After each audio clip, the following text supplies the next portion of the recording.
시청자 여러분 안녕하십니까? 헬로티비 뉴스입니다. 지난해 김포시의회는 여야 갈등으로 반년 동안 파행하면서 시민들의 따가운 눈총을 받았습니다. 올해는 시작부터 집행부가 예산 삭감에 대한 문제를 제기하고 있는 상황인데요. 여야 갈등에 더해 집행부의 불만까지 올해 김포시의회가 해결해야 할 과제가 많습니다. 김종혁 김포시의회 의장을 만나 올해 김포시의회 의정 계획을 들어봤습니다. 저희가 지난 6개월 원구성 또 추경 그리고 이제 본예산 심의 좀 여러 가지 과정에 이제 민주당하고의 그 좀 다툼은 아니고 아마 뭐 거기에는 뭐 우리 시 발전의 어떤 그런 것도 있겠죠. 다만 이제 7대 7이라는 이거가 굉장히 좀 어려움이 있었어요. 그래서 아마 올해는 이제 연말에 다 해소가 돼서 잘 이제 해결이 될 거고요. 앞으로 뭐 큰 문제는 없을 거라고 봅니다. 예. 우리 쪽 사무국에도 준비 많이 하고 있고요. 예, 아마 김명수 이제 시장 입장에서는 이제 홍보를 좀 이렇게 좀 강화하고 싶으셔서 막 예산도 여러 가지 이제 세우시고 했는데 아마 의회의 입장이 좀 있었어요. 그런데 그거를 다 얘기하긴 어려운데 어려움이 있었지만 그래도 그게 저희 이제 당과 당의 입장이 약간 틀렸습니다. 그리고 이제 의장 입장에서 봤을 때 적어도 시민들 입장에서 봤을 때 제로는 아니다. 또 저희가 7대 7인 상황에서 그렇지 않은 의견이 있었는데 빨리 가급적 2월이든 3월이든 빨리 추경을 세워서 일할 수 있도록 그렇게 해결해 드리려고 노력하고 있습니다. 골드라인이라든가 또 5호선 뭐 등등 이제는 조금 구체화돼야 된다. 그리고 골드라인은 이제 안정화돼야 돼요. 지금 뭐 우리가 부족한 이제 차량도 투입하고 많이 좋아지긴 했습니다만 아직도 완전히 해소된 건 아니잖아요. 그런 것들이 이제 안정화 돼야 되는 시기다. 그래서 저희도 의회 차원에서 제도적, 재정적 지원을 아끼지 않아야 된다 이런 생각이 들고요. 지역의 그 교육 이것도 특색을 잘 살려서 김포 교육도시네 이런 것들이 김포의 가치를 높이는데 크게 작용하지 않을까 이런 생각 때문에 아마 의회 차원에서도 아마 뭐 조례라든지 또 재정적 지원이라든지 큰 도움이 될 수 있도록 저희가 좀 함께 좀 노력해야 되지 않나. 그동안에 저희가 6개월여 그 시민들에게 굉장히 많은 부담과 저희가 많은 불편함을 드렸거든요. 그 부분에 대해서 진심으로 의장으로서 사과를 드립니다. 우리 김포시 의회는 이제 다시 시작하는 마음으로 기본에 충실하고 초심으로 돌아갈 겁니다. 그동안에 7대 7 구도에서 고립해왔던 부분이 있다면 빨리 메꾸고 치유해서 올해는 활기찬 의회, 시민들이 기대하는 의회 조금 그런 상황으로 만들어 가도록 저희가 초심으로 돌아가서 열심히 하도록 그렇게 하겠습니다. 지켜봐 주십시오. 건축비 분담 문제로 중단됐던 인하대 김포 메디컬 캠퍼스 사업이 다시 추진됩니다. 해당 사업은 김포 풍무 역세권 도시개발구역에 700병상 규모의 대학병원과 대학 등 교육시설을 건립하는 사업으로 지난 2021년 김포시와 인하대는 이를 위한 MOU를 체결했습니다. 이후 3,200억 원 규모의 공사비 분담 문제를 두고 김포도시관리공사와 인하대 측이 갈등을 빚으면서 사업이 지연돼 왔습니다.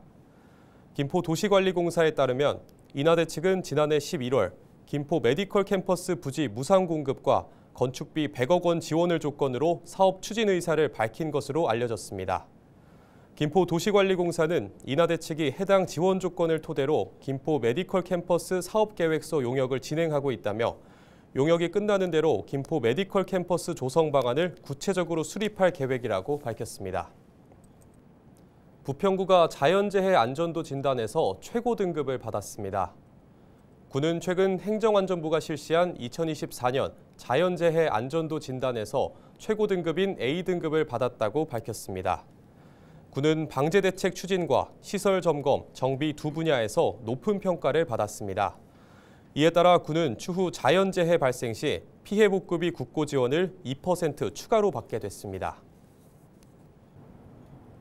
한파가 절정을 이루고 있습니다. 특히 경기도의 체감온도는 영하 18도까지 떨어지기도 했는데요. 한낮 온도도 영하 15도 안팎에 머물 것으로 보입니다. 김신혜 기자가 취재했습니다. 포천을 가로지르는 주요 하천인 포천천. 얼마 전 내린 눈이 여전히 쌓여 있고 강물은 꽁꽁 얼었습니다. 시민들은 두꺼운 외투에 모자와 장갑까지 완전히 무장한 모습입니다. 너무 추워가지고 집에 나오기 싫었는데 나왔어요, 일 보러. 살을 에이듯이 아프긴 하는데 하루하루 다르게 좀 춥고 특히 오늘하고 내일까지는 춥다고 하니까 든든하게 입고 왔습니다. 뭐라 표현할 수 없을 정도 좀 춥게 느껴졌습니다. 지난 8일 오후 경기도 전 지역에 한파특보가 발령됐습니다. 9일 출근길 아침 최저기온은 영하 16도로 체감온도는 영하 18도까지 떨어지기도 했습니다. 낮 최고기온도 영하 10도에서 영하 6도로 새해 들어 가장 추운 날이 이어지고 있습니다. 시베리아 고기압의 영향으로 북쪽 시베리아에서 내려오던 영하 45도의 매우 찬 공기가 북한 지방으로 이동하면서 수도권의 한파로 이어졌습니다. 한파에는 되도록 무리한 외출은 피하고 외출 시 모자와 장갑, 마스크 등을 착용해야 합니다. 체감온도가 낮은 상태가 지속될 경우에는 동상이 쉽게 발생할 수 있기 때문에 주의해야 합니다. 특히 65세 이상 고령층과 어린아이, 취약계층은 야외 활동을 자제하는 것이 좋습니다. 또 수도 계량기, 보일러 등은 보온 상태를 점검하고 물이 흐를 정도로 수도꼭지를 틀어 동파에 대비해야 합니다. 기상청은 이번 추위가 오는 10일까지 이어질 것으로 내다봤습니다. 이날 아침 기온은 영하 10도 이하로 내려가는 곳이 많겠고 주말에 낮 기온이 영상을 회복하면서 추위는 주춤할 전망입니다. 헬로티비 뉴스 김신혜입니다.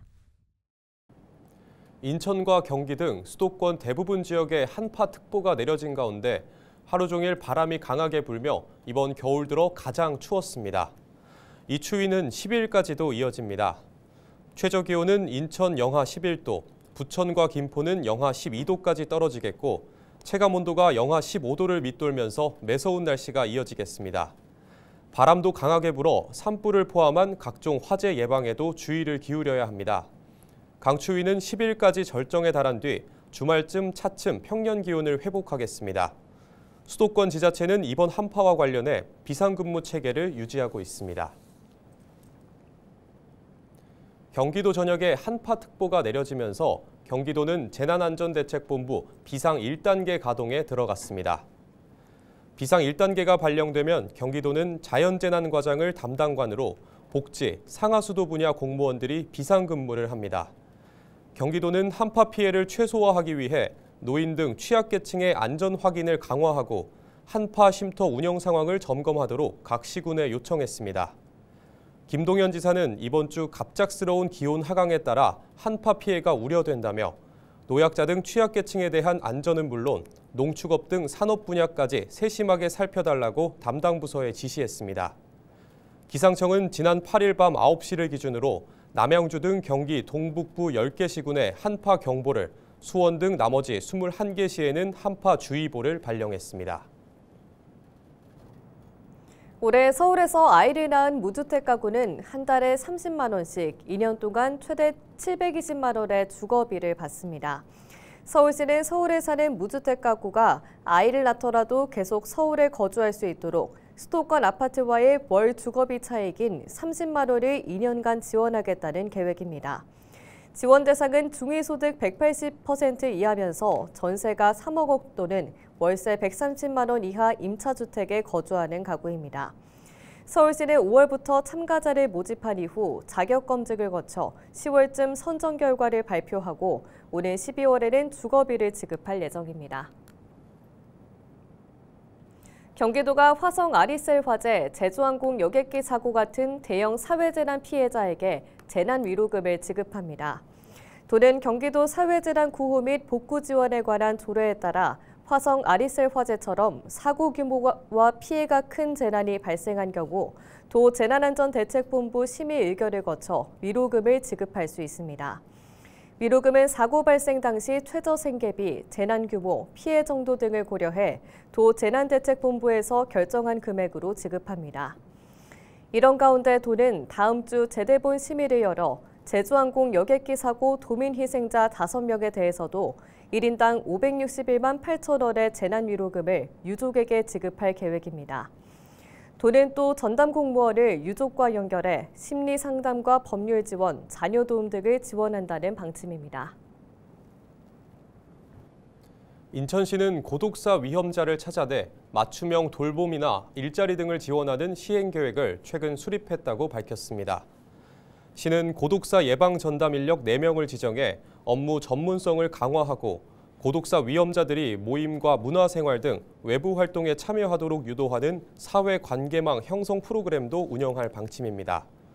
특히 고독사 위험자 가운데 노인에게는 맞춤형 돌봄과 일자리 등을 지원하고 중장년층에게는 평생교육과 일상 돌봄 서비스 등을 제공할 계획입니다.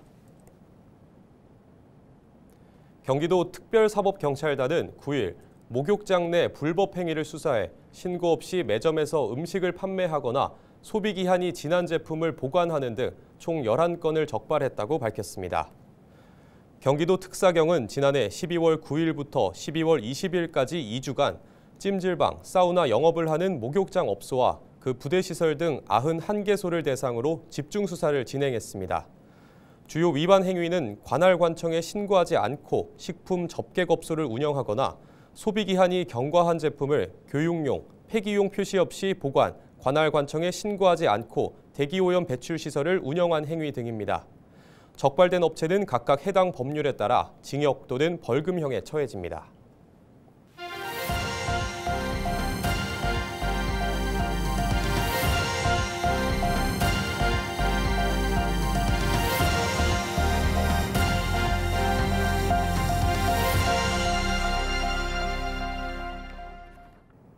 지난 5년간 서울에선 5060 세대의 소비가 큰 폭으로 늘어난 것으로 조사됐습니다. 서울시 50플러스 재단이 9일 발행한 연구보고서를 보면 5, 60대 소비 금액은 지난 2019년과 비교해 적게는 50%에서 많게는 60% 이상 늘어나 30대 초반을 제외하고는 가장 높은 증가율을 보였습니다.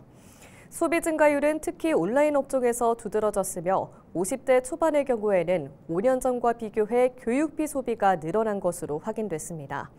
반면 40대는 식생활을 포함한 대부분 업종에서 소비 금액 증가율이 더디게 나타났으며 소비가 줄어든 부분도 있는 것으로 파악됐습니다.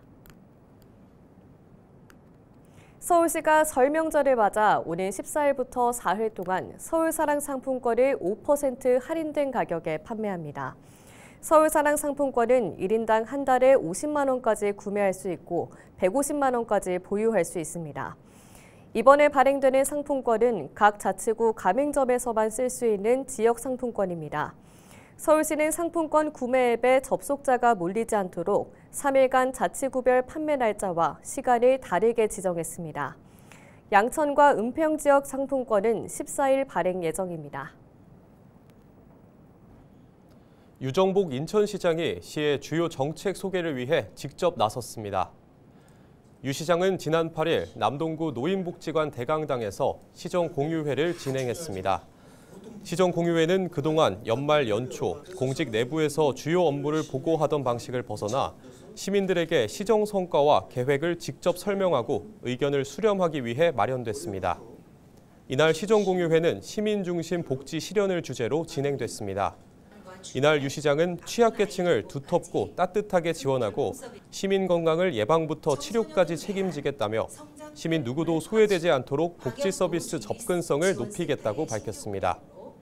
특히 출생에서 노년까지 모든 시민이 체감할 수 있는 복지 서비스를 구축해 아이들이 웃고 청소년이 꿈을 펼치며 청년과 가족이 안정되고 노년이 행복한 지속 가능한 도시로 자리매김하겠다고 전했습니다. 한편 시정공유회는 오는 16일까지 순차적으로 진행됩니다. 이상으로 뉴스를 마칩니다. 시청해주신 여러분 고맙습니다.